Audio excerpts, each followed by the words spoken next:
Hello friends, my name is Richa Pathak and in this presentation I am going to discuss how physics is related to human body and especially to the musculoskeletal system, that is how the laws of physics are applied on the human joints and muscles.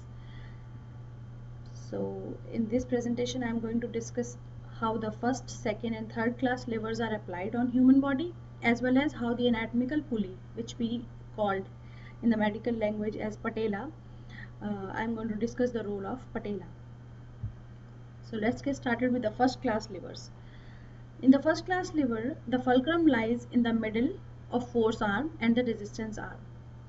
In the human body, the example of first class lever is this action, that is nodding of head.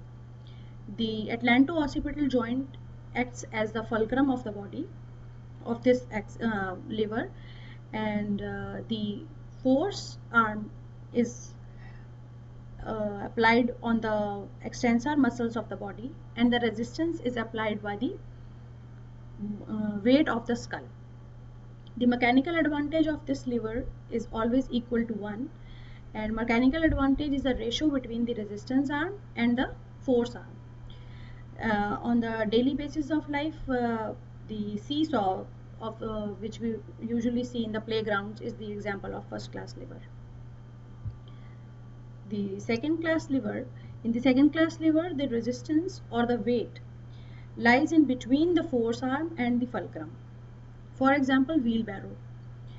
In the human body, when somebody performs the push-ups, at that time the body behaves like a second class lever. In this example, the foot, which is in contact with the ground, acts like the fulcrum or the axis of the lever. The force arm is applied on the hands, which are producing the force, and the resistance or the weight of the body implies the resistance for this lever. The second class levers are not very common in human body, and the mechanical advantages is always greater than 1. Now let's see why the second class is not as common as it should be.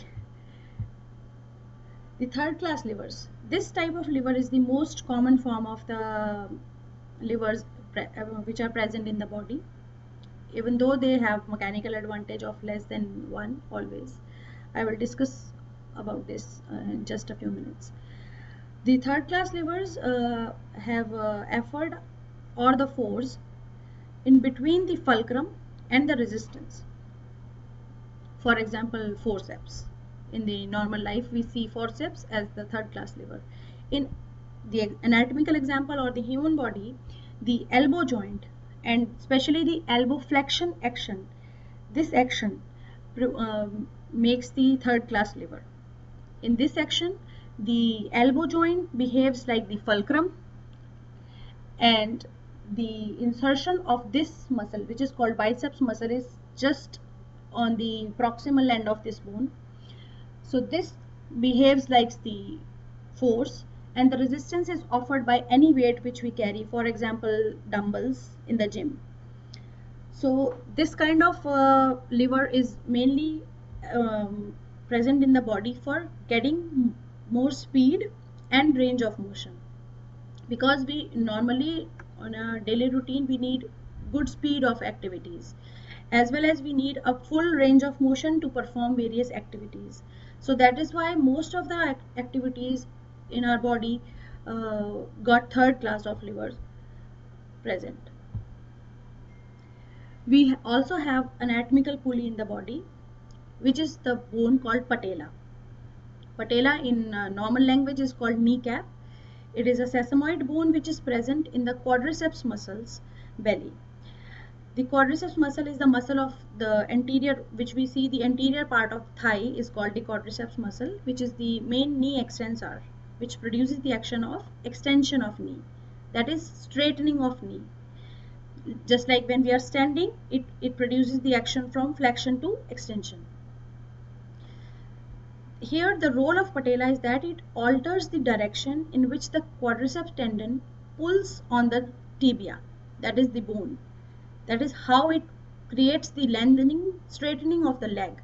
So this patella plays a very important role here because it creates the movement arm length. It increases the length of the movement arm of the muscle. So with the large movement arm, less quadricep muscle force is needed to produce the same torque.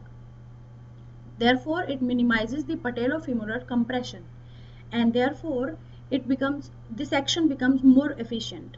I will explain this with the help of this diagram, which I have taken from Cynthia Norkins, which is the book written by Cynthia Norkins on joint action and function. Here we can see as the quadriceps muscle on the top. This is the thigh muscle, and the direction of torque has been completely changed by the presence of patella, and because it is increasing the movement arm, so it becomes this activity becomes very smooth, and it helps to reduce the torque of the produced by the muscle.